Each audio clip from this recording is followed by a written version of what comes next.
સ્નાतं ચંદનચર્ચિતાં નિજજનૈः પુષ્પસૃજાલંકૃતम् પ્રાતઃ સૂર્યમયુખસેવિતમુખम् શ્રીચંદ્રસાલોપરી ધૃત્વા રોટકમેક પાણિતલકે ભંક્ત્વાન્યહસ્તેન तं ભુञ्जानं પ્રવિલોક્ય સેવકગણાन् વંદે સદા સ્વામિનમ વંદે સદા સ્વામિનમ.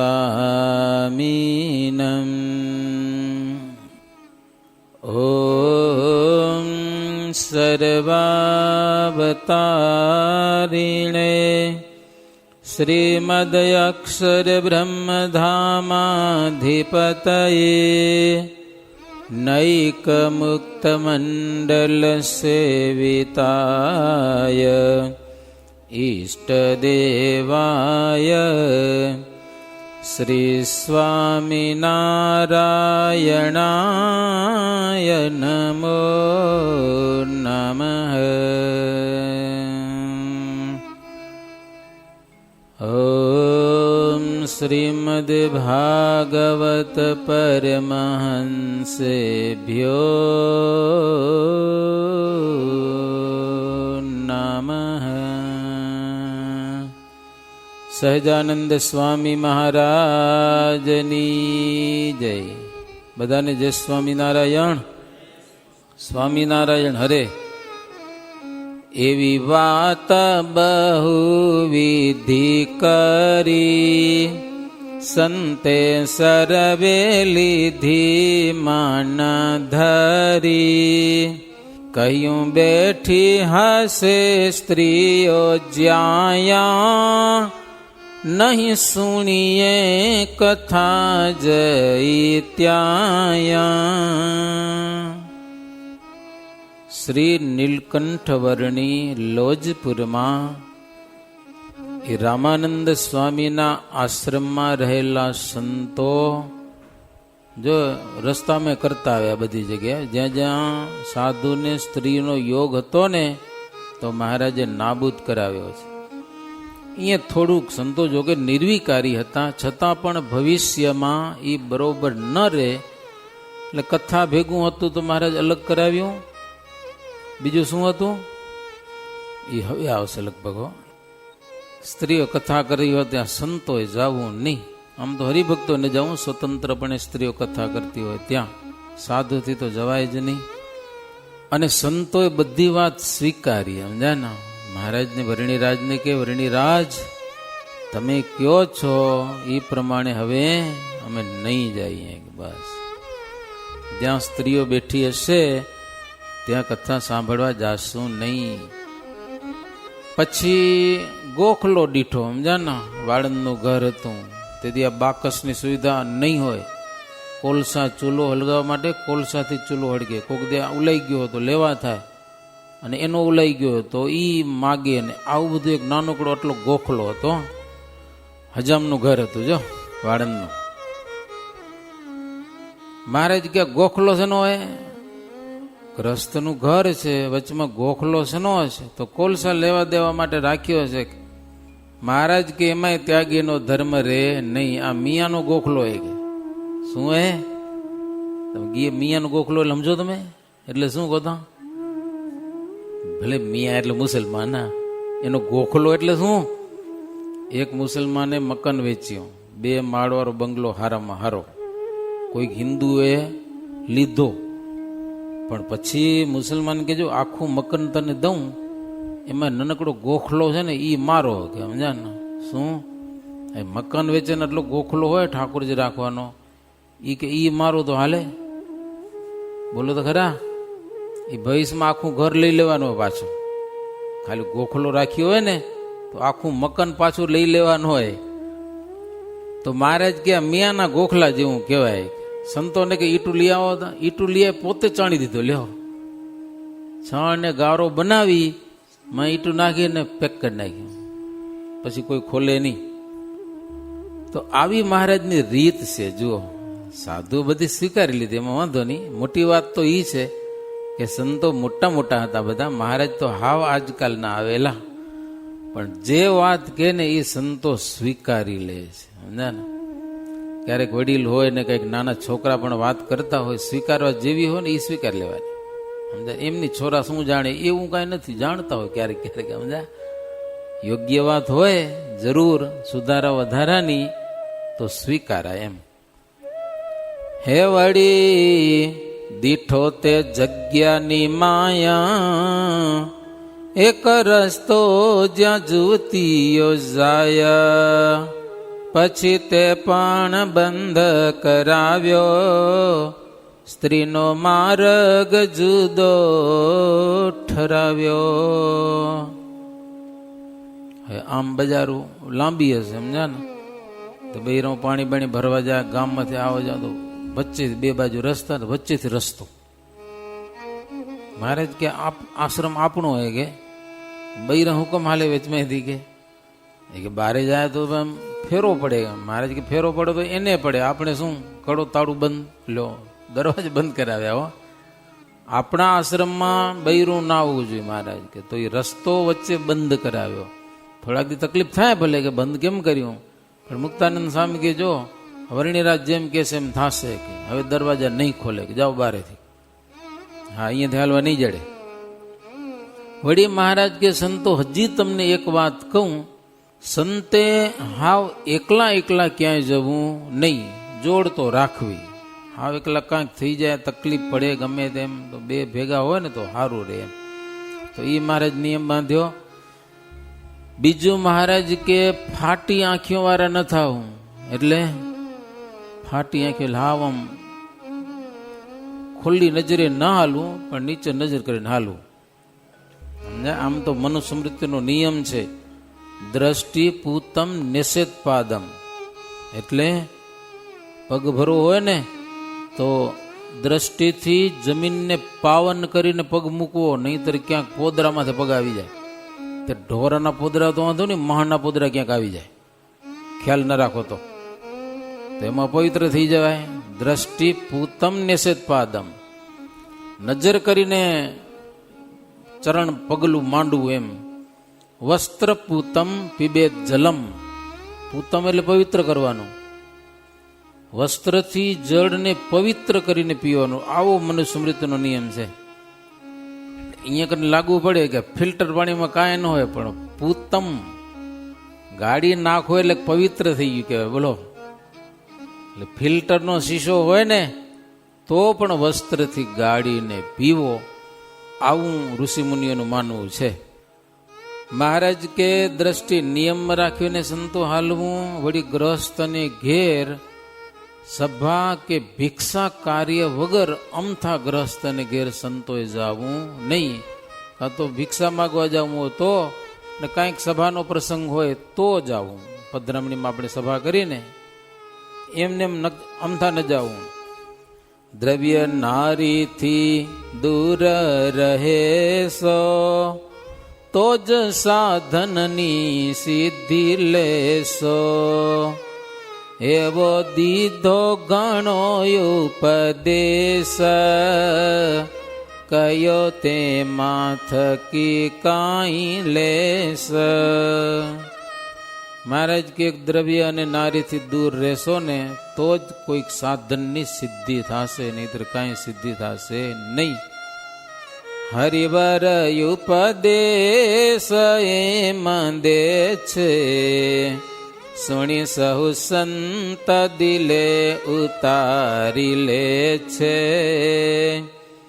પ્રતિદિન ઉપજે વિશેષ પ્રેમ, પ્રગટ કર્યો પ્રભુએ પ્રતાપ તેમાં. અચિંત્યાનંદ બ્રહ્મચારી કહે છે, હે ભયસિંહ, નીલકંઠ વર્ણી જેમ ઉપદેશની વાત કરે છે ને, એમ સંતો પ્રેમથી બધા સ્વીકારી લે છે. એટલે પરસ્પર આનંદ બહુ મહારાજને ને સંતોને ને. સ્વામિનારાયણ હરે.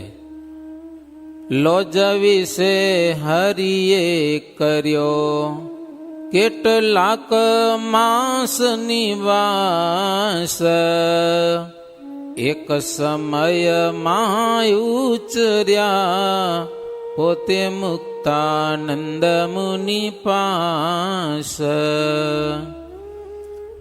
નવયાવ્યા રામાનંદ સ્વામી, રહ્યા તે ગુરુ ત્યાં જ વિરામી. ગયું ચોમાસું ને શીતકાળ, ગયો ફાગણ ના વ્યાદયાડ. ઘણા મહિના થઈ ગયા, રામાનંદ સ્વામી આવ્યા નહીં. મહારાજ હવે ઉદાસ થયા છે. ગુરુ ક્યારે આવશે કેમ? તમે એમ કહો હમણાં આવશે, થોડા દિવસમાં આવશે, પણ ક્યારે આવશે? ચોમાસું પૂરું થઈ ગયું, શિયાળો આવી ગયો, હવે તો ફાગણ મહિનો આવી ગયો. શ્રીહરિ કે મુક્તાનંદ સ્વામીને, સ્વામી હવે મારે ઉતાવળ છે કે મારે ગુરુને મળવા જાવું છે. હું કચ્છમાં જાઉં અને ગુરુના દર્શન કરું. કયો મુક્તાનંદ સ્વામી કે વર્ણી રાજ, એમ જવાય નહીં. ગુરુના દર્શન કરવા માટે વાટમાં ઘણા બધા વિઘ્ન છે. સમુદ્રની ખાડી છે. ખાડીમાં સમજો ને, પાણી ભર્યું કેડ કેડ હામું, એમ હાલું જવું પડે. ભૂમિયો હોય ને તો દિશાની ખબર પડે. તમે ચારે બાજુ પાણી દેખાય ને તમે હાલા જાઓ ને પછી જો તમારું થોડું જાજુ માથું ભર્યું જાવું હોય ઉત્તરમાં અને હાલા જાઓ આથમણા, તો પાણી ઊંડું ઊંડું હાલ્યું આવે. પછી તમને હુજે નહીં હવે કઈ બાજુ જાવું. બુડવાનો વારો આવે દરિયામાં. જેની કોર જાઓ એની કોર પાણી કોર વધારે આવે. પાણી દરિયાના પાણી શું થોડુંક માપ થોડો હોય તો ઊંચું નીચું થતું હોય, ખબર પડે નહીં પાછી. એમાં માણસ ઘણા બધા મરી પણ જાય. દરિયાની ખાડી ઓળંગવી એટલે અઘરી છે. અને મુક્તાનંદ સ્વામી કે વર્ણી રાજ, સમુદ્રની ખાડી છે અને લૂંટારાનો ભય પણ છે. કેટલાક અસુરો રહે છે અને આપણે હેરાન કરે.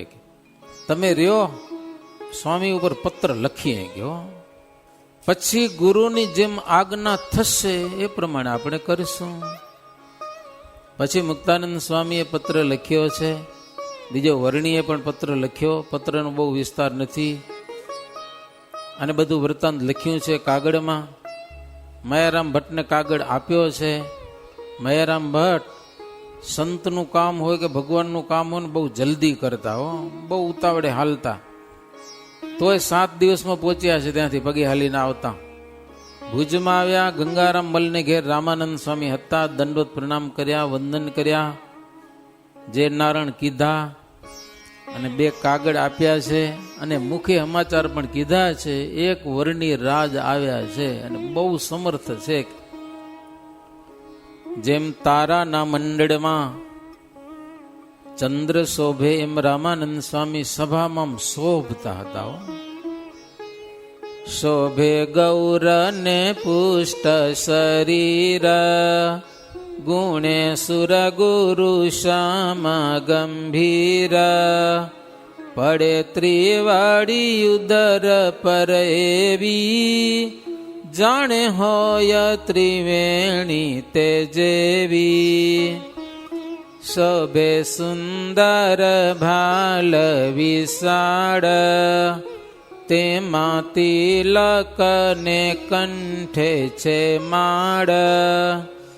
સ્વર ગંભીર મેઘ સમાના, દિશે જ્ઞાન વિજ્ઞાન નિધાન. વર્ણન બતાવ્યું છે.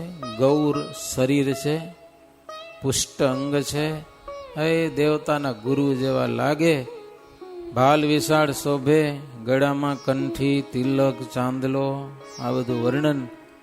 દયાના સાગર છે, શાંત સ્વભાવ છે, જેનો કોઈક આશ્રય કરે તો ભવસાગર તારી દે એવા મયારામ.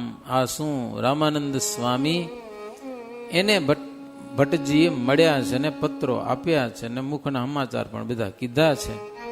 પેલા રામાનંદ સ્વામી મુક્તાનંદ સ્વામીનો પત્ર વાંચ્યો અને પત્ર વાંચીને બોલ્યા કે હવે અમારે ચિંતા ટળી કે લ્યો, હવે અમારે કઈ ચિંતા કરવાની નથી.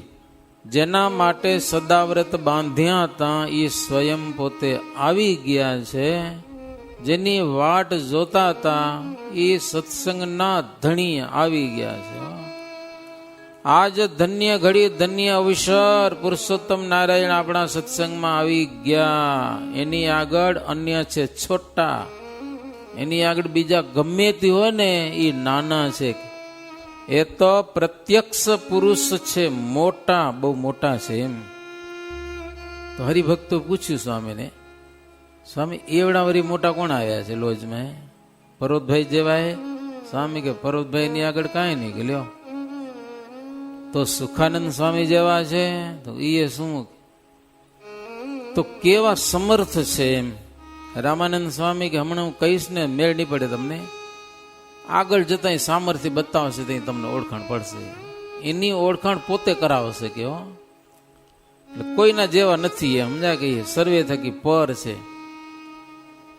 પછી રામાનંદે જેમ સ્વામી વિયોગ, રામાનંદે તેમ સ્વામી વિયોગ, રામાનંદે જેમ રીઝે જ કામી, રામાનંદે તેમ રીઝ્યા અકામી. હવે રામાનંદનો ઘણી પ્રકારના અર્થ કર્યા છે. રામાનંદે એટલે વર્ણિરાજ. બોલો વર્ણિરાજ. વર્ણિરાજને જેમ સ્વામીનો વિયોગ છે એમ રામાનંદ સ્વામીને પણ વર્ણિનો વિયોગ છે. એને પણ હવે તાણ થાય છે ક્યારે મળીએ. વળી કોઈ કામી પુરુષ હોય અને એને મનગમતી સ્ત્રી મળી જાય તો કેવો આનંદ થાય. એવો આનંદ મહારાજ સત્સંગમાં આવ્યા રામાનંદ સ્વામીને થયો. એ પછી ઉખેડ્યો વર્ણિનો પત્ર, થયું અચરજ અદભૂત તત્ર. પત્રમાંથી પ્રગટ્યો પ્રકાશ, વ્યાપ્યો તે તો પાતાળ આકાશ. પછી રામાનંદ સ્વામીએ વર્ણીએ લખેલો પત્ર ઉખેડ્યો, તેમાંથી પ્રકાશ નીકળ્યો. એવો પ્રકાશ નીકળ્યો, સભામાં જેટલા હરિભક્તો બેઠા હતા બધાને સમાધિ થઈ ગઈ. બધાને સમાધિ લાગી ગઈ, પત્રમાં સમાધિ લાગી ગઈ. જોકે સમાધિનું પ્રકરણ સંપ્રદાયમાં હતું થોડું થોડું, રામાનંદ સ્વામી પણ કરાવતા હતા. આ તો બધાને ભેગી થઈ ગઈ, બધાને સમાધિ. બધા અક્ષરધામમાં ગયા, ત્યાં વર્ણીને ભુજવાળા ભક્તો જોયા નતા, પણ અક્ષરધામમાં વર્ણીને જોયા. હાય કરોડે કરોડ મુક્તો બધા સેવા કરતા હોય, એમાં કોટી શક્તિઓ પણ જેની આજ્ઞામાં હોય, આવું બધું અક્ષરધામનું જોયું ને. પછી સમાધિ થકી જાગ્યા, બહુ આશ્ચર્ય પામ્યા. રામાનંદ સ્વામી કે શું જોઈએ આવ્યા? તો હરિભક્તો કે ત્યાં તો તમે સેવા કરો રાતી. રામાનંદ સ્વામી કે અક્ષરધામમાં તમે જે જોયા ને એ લોજમાં આવી ગયા છે, સમજાય ને? એ ભગવાન છે સાક્ષાત. હું ઉદ્ધવનો અવતાર છું, એ અખિલ બ્રહ્માંડના આધાર છે. અમે એના ચરણનું ધ્યાન કરીએ. રામાનંદ સ્વામી કે હો ભજન કરું હું એનું ભજન. રામાનંદ સ્વામી શું ભગવાન માનતા હતા ને, એટલે રામાનંદ સ્વામી કીધું એ સાક્ષાત ભગવાન છે. પછી રામાનંદ સ્વામીએ પ્રતિ ઉત્તરમાં મુક્તાનંદ સ્વામીને એમ લખ્યું કે ગમે તેમ કરીને વર્ણીને તમે ત્યાં રાખજો, કે હો જેમ એને અનુકૂળ આવે એમ કરજો. અને પછી વર્ણી ઉપર લખ્યું કે હવે બહુ કઠિન તપસ્યા કરજો નહીં, હજી સત્સંગના ઘણા બધા કામ કરવાના છે, અનંત નરનારીજનોનો ઉદ્ધાર કરવાનો છે, દેહની રક્ષા કરજો, અને અષ્ટાંગ યોગ તમને જે આવડે છે એ સંતોને શીખવજો, અને મુક્તાનંદ સ્વામી કે એમ કરજો, એની આજ્ઞામાં રહેજો. કે હો અહીંયા આવશો નહીં, જો આવશો ને તો સુખ નહીં થાય, કે એટલે અહીંયા ના આવતા એમ, અમે વૈશાખ મહિનામાં આવી જશું, કે એમ રામાનંદ સ્વામી લખ્યું. તો એ 2 કાગળ પાછા આપ્યા માયારામ ભટ્ટને, મુખેથી સમાચાર કીધા, હવે તમે અહીંયાથી લોજ સુધી જાઓ, રસ્તામાં જેટલા ગામ આવે ને, રામાનંદ સ્વામી કે બધા ગામવાળા હરિભક્તોને એમ કહેજો અમારા દર્શન કરવાની ઈચ્છા થાય તો ભુજ સુધી કોઈ આવે નહીં, લોજ જાજો, વર્ણીના દર્શન કરી લેજો, બસ મારા દર્શન કરવા કોઈ આવતા નહીં હવે હો.